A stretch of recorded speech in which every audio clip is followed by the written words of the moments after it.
तो आज मैं सभी परीक्षाओं में आने वाले महत्वपूर्ण प्रश्न यानी कि अधिकतर परीक्षाओं में पूछे जाने वाले प्रश्न के बारे में आज हम अध्ययन करेंगे कि परीक्षाओं में कौन से प्रश्न बार बार रिपीट होते हैं। सभी जैसे होगा कि रेलवे ग्रुप डी का परीक्षा हो गया, यूपी पुलिस का परीक्षा हो गया, एनटीपीसी का परीक्षा हो गया, या लेखपाल की परीक्षा हो गया, या एसएससी जीडी का।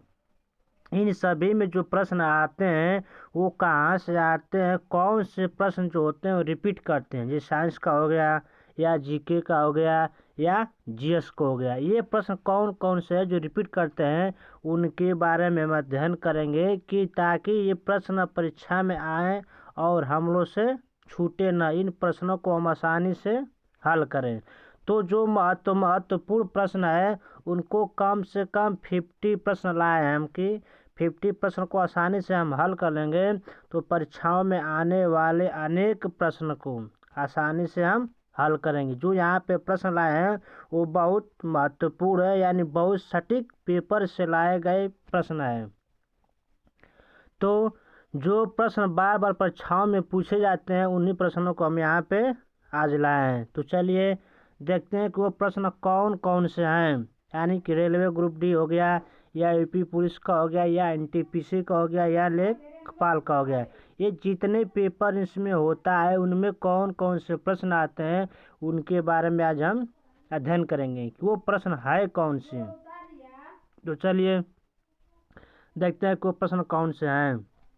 ये सभी एग्जाम के लिए सभी एग्जाम में ऐसा ही कुछ प्रश्न आते हैं तो उनको हम देखते हैं। जैसे कि बहुत अधिक प्रश्न हो गए, रेलवे का हो गया, या एनटीपीसी का हो गया, या सीबीटी हो गया, एसएससी बैंक, लेखपाल, या एमपीएसआई। जितने भी एग्ज़ाम हैं स्टेट एग्ज़ाम, जितने भी महत्वपूर्ण प्रश्न है उन सभी को आज हम अध्ययन करेंगे। जैसे यहाँ पे दे दिया है कि भारतीय राष्ट्रीय कांग्रेस की स्थापना कब हुई थी। भारतीय राष्ट्रीय कांग्रेस की स्थापना कब हुई थी, तो यहाँ पे विकल्प दिया गया है। ये आप लोग कमेंट में बताना है कि कौन सा इसमें का सही है। इसमें का कौन सा सही है कि भारतीय राष्ट्रीय कांग्रेस की स्थापना कब हुई थी। आप लोग को हमको कमेंट में बताना है कि कितने आप लोग को जानकारी है।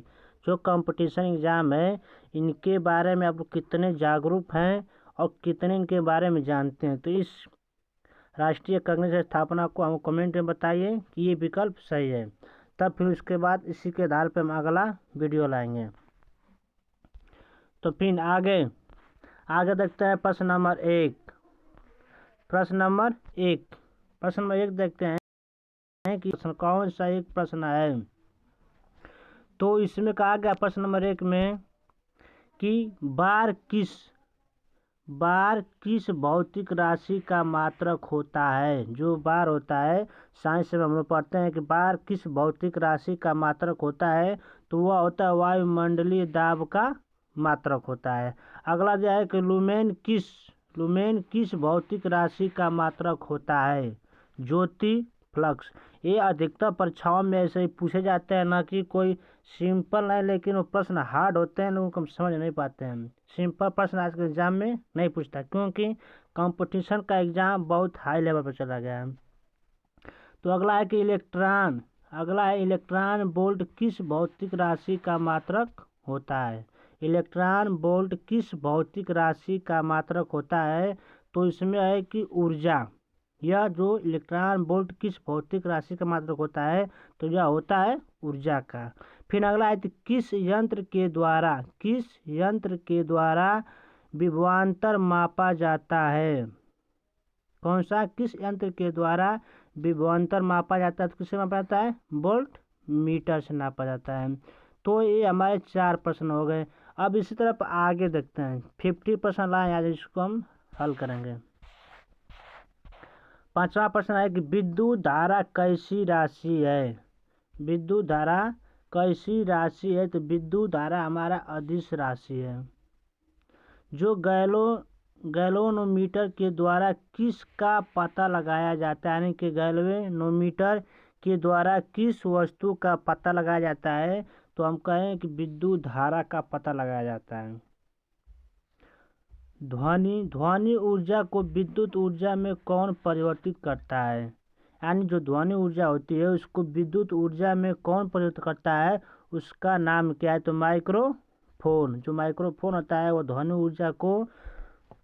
ऊर्जा को विद्युत ऊर्जा में परिवर्तित करता है। फिर अगला है कि हीटर का तार किसका बना होता है? जो हीटर का तार होता है वो किसका बना होता है? तो नाइक्रोम का बना होता है। फिर इसी तरह अगला है कि विद्युत प्रेस में किसका तार होता है? विद्युत जो प्रेस होता है उसमें किसका तार होता है? तो नाइक्रोम का तार होता है। जो विद्युत प्रेस हम करते हैं आप लोग, उसमें नाइक्रोम का तार होता है, उसी की सहायता से हम लोग कपड़ा को प्रेस करते हैं। अगला है 10वां प्रश्न कि डायनेमो किस सिद्धांत पर कार्य करता है? जो डायनेमो है वह किस सिद्धांत पर कार्य करता है? तो डायनेमो विद्युत चुम्बकीय प्रेरण पर सिद्धांत पर कार्य करता है। फिर 11वां प्रश्न है तो घरों में दी जाने वाली विद्युत धारा की आवृत्ति कितनी होती है? तो 50 हर्ट्ज। 11वां है कि घरों में दी जाने वाली विद्युत धारा की आवृत्ति कितनी होती है? तो 50 हर्ट्ज होती है। अगला है 12वां प्रश्न कि भारत पर्यटन दिवस कब मनाया जाता है? भारत पर्यटन दिवस कब मनाया जाता है? तो 25 जनवरी को। विश्व महासागर दिवस कब मनाया जाता है? 17वां प्रश्न है कि विश्व महासागर दिवस कब मनाया जाता है? तो 8 जून को मनाया जाता है। फिर अगला है 14वां प्रश्न कि भारत में तीन सेनाओं के मुखिया की नियुक्ति कौन करता है? जो भारत में तीनों सेनाएं हैं उनकी नियुक्ति कौन करता है? तो भारत का राष्ट्रपति करता है। अगला 15वां प्रश्न है कि अंतर्राष्ट्रीय अहिंसा दिवस कब मनाया जाता है? अंतर्राष्ट्रीय अहिंसा दिवस कब मनाया जाता है? तो 2 अक्टूबर को अंतर्राष्ट्रीय अहिंसा दिवस मनाया जाता है। फिर अगला है 16वां प्रश्न है कि लोहगढ़ नामक किला किसने बनवाया था? लोहगढ़ नामक किला किसने बनवाया था? तो बंदा बहादुर ने बनवाया था। 17वां है कि भारत के किस शहर में जंतर मंतर स्थित है? तो इसका विकल्प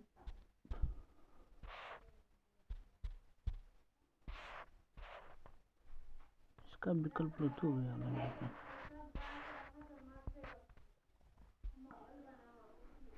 तो 18वां प्रश्न है कि विश्व में सबसे ज़्यादा टाइम जोन किस देश का है? यानी कि विश्व में सबसे ज़्यादा टाइम जोन किस देश का है? तो यह है फ्रांस का। 19वां प्रश्न है कि ईमेल के खोजकर्ता कौन है? ईमेल के खोजकर्ता कौन है? तो राय टॉमिलिंसन ने ईमेल की खोजकर्ता हैं। 20वां है भारत में किस राज्य का साक्षरता दर सबसे अधिक है? तो मिजोरम राज्य का 91.1% है। फिर इसमें है कि 21वां प्रश्न है कि विश्व में किस देश का साक्षरता दर सबसे अधिक है? यानी कि विश्व में किसका है? तो फिनलैंड का है। और फिर इसके बाद 22वां प्रश्न है कि दुनिया का दूसरा सबसे बड़ा हथियार एक्सपोर्टर कौन है? यानी दुनिया का दूसरा सबसे बड़ा हथियार एक्सपोर्टर कौन है? तो रसिया यानी कि रूस। जो आज का रूस और यूक्रेन में युद्ध चल रहा है ना। फिर 23वां है कि भारत में पहली मैगजीन कौन सी छपी थी? तो द वीक। भारत में पहली मैगजीन कौन सी छपी थी? The week. फिर अगला है 24वां कि भारत का मैकियावेली किसे कहा जाता है? भारत का मैकियावेली किसे कहा जाता है?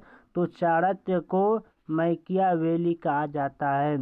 फिर 25वां है कि विश्व का सबसे बड़ा डेल्टा कौन सा है? यानी सुंदरवन डेल्टा। कौन है? सुंदरवन डेल्टा। अब फिर 26वां है, 26 है कि कौन भारत का पहला टेस्ट ट्यूब बेबी था? कौन भारत का पहला टेस्ट ट्यूब बेबी था?